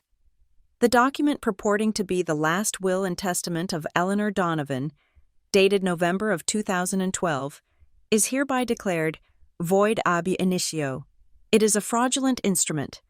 The court recognizes the handwritten holographic will dated from 2009 as the true and final expression of Eleanor Donovan's wishes. I felt Aaron squeeze my hand under the table. My heart was pounding so hard I could hear the blood rushing in my ears. Per the terms of that valid will, the judge continued, 60% of the voting shares of Donovan Urban Living are immediately transferred to Claire Donovan. Furthermore, to prevent any further retaliation, the court orders that the remaining assets designated for Haley Donovan be placed in an independent blind trust, administered by a court-appointed trustee, with absolutely no access granted to Marcus or Lydia Donovan.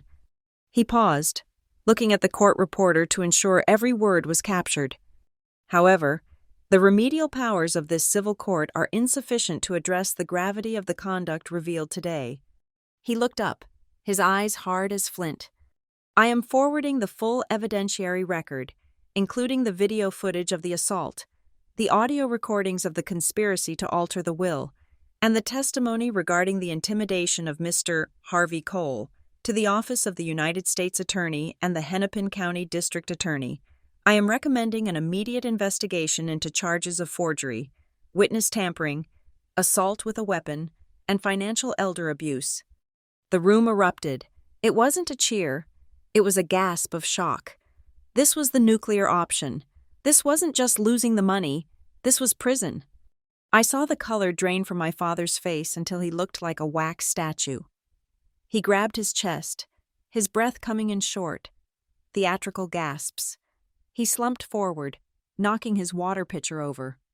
"Your Honor," Rick Halpern shouted, jumping up, "my client is having a cardiac event. We need a recess. We need a paramedic." Judge Anderson did not blink. "Sit down." "Mr.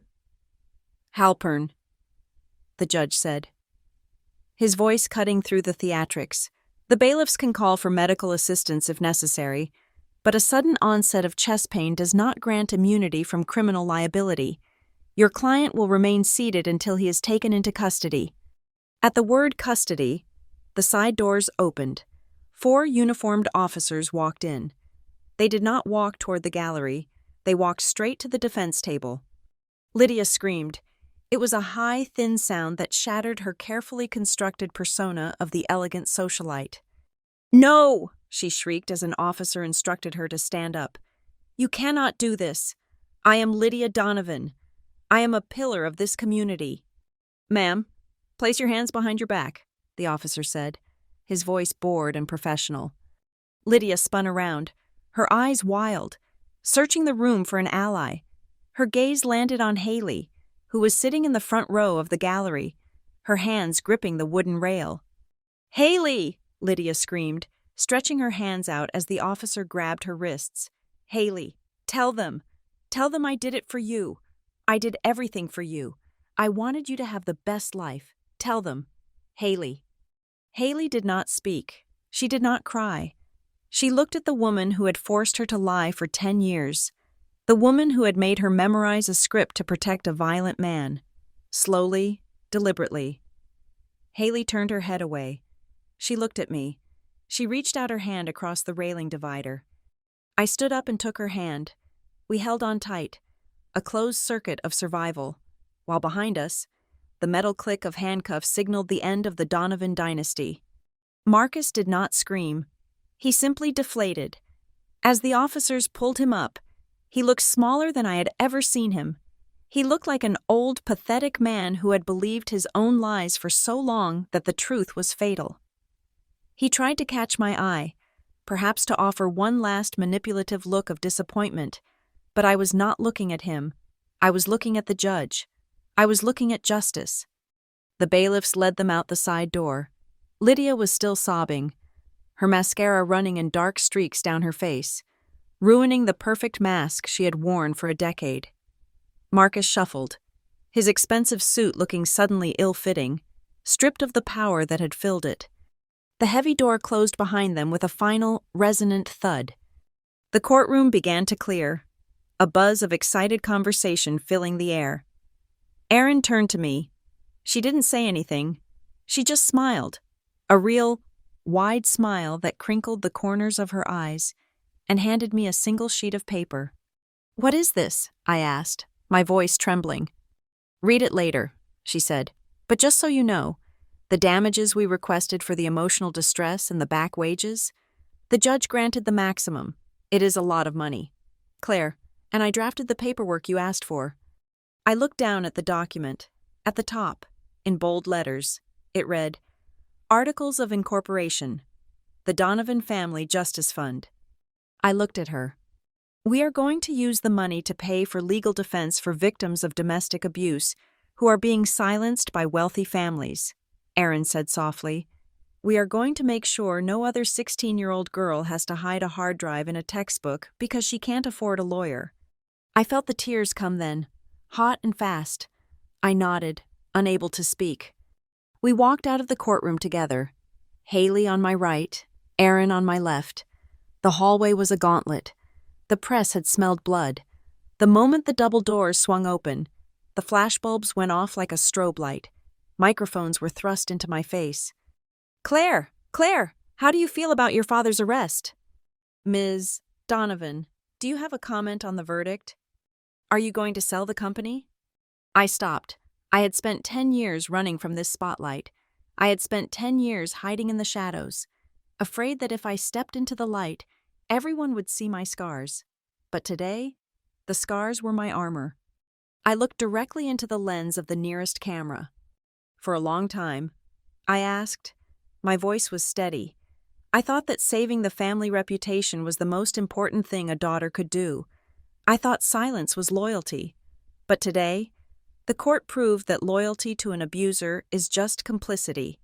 If I have to choose between the name on the building and the truth of what happened inside the house, I will choose the truth, every single time.